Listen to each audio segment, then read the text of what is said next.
Hey there, game developers. We need to talk about the retirement of Scott Cawthon, the indie developer that created Five Nights at Freddy's. A couple weeks ago, Scott Cawthon became the subject of a harassment campaign. It came out that Scott had donated a large amount of money to several Republican senators.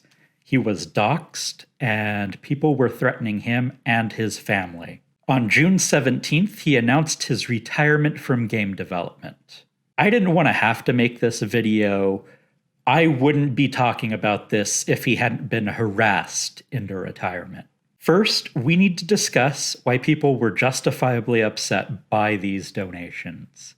Now, it's easy to write this off as Scott Cawthon being canceled for his political views, but it's a bit more complicated than that. Jim Sterling has a really good video on this topic. I'm going to put a link in the description and the cards. Many people view political parties similarly to sports teams. They want their team to win.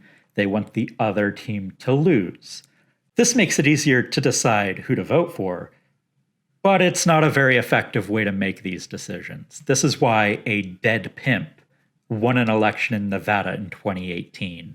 Politics isn't about winning or losing. Winning elections is a very small part of the work that politicians do. Politicians create laws informed by their political positions.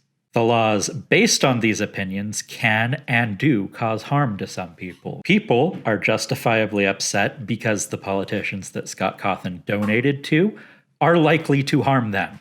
However, no game developer should ever be the victim of harassment. Gamers harassing developers is common enough of a problem that the International Game Developers Association has an entire web page dedicated to resources for victims of online harassment. The way fans interact with creators online often becomes a dysfunctional parasocial relationship, and websites like Twitter or Reddit enable fans to unintentionally harm the creators they are fans of. A few weeks back, Thought Slime had a good video about how Twitter is unusable for anyone with more than 10,000 followers.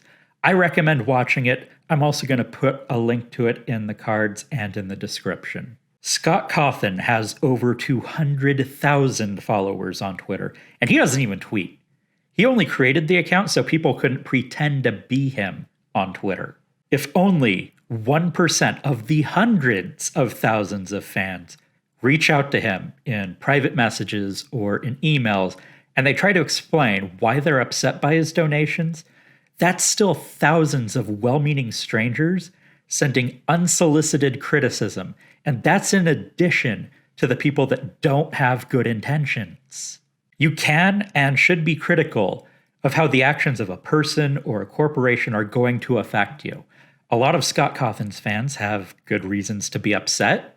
However, you shouldn't try to contact that person directly to send them unsolicited criticism.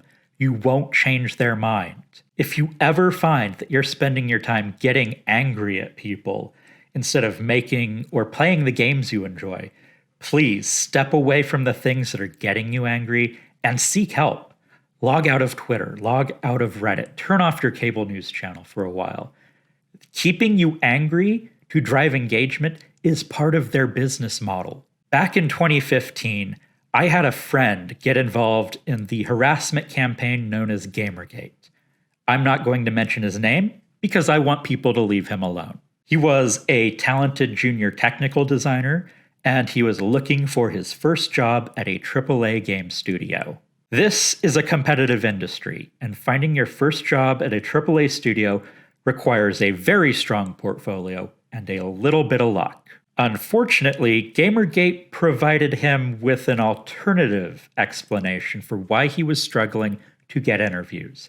He believed that the AAA studios were instead offering the jobs to diversity hires. He believed that women and minorities stole his job opportunities. Gamergate gave him a scapegoat to direct his anger and frustrations at. Instead of making games and improving his portfolio, he spent his time getting outraged on Reddit and lashing out at journalists and developers on Twitter. He would send me links about indie developers and game journalists and ask my opinion, And I would explain to him, I'm not interested in engaging with gossip about these people, and that the actions he's been taking on Twitter are harming his career prospects.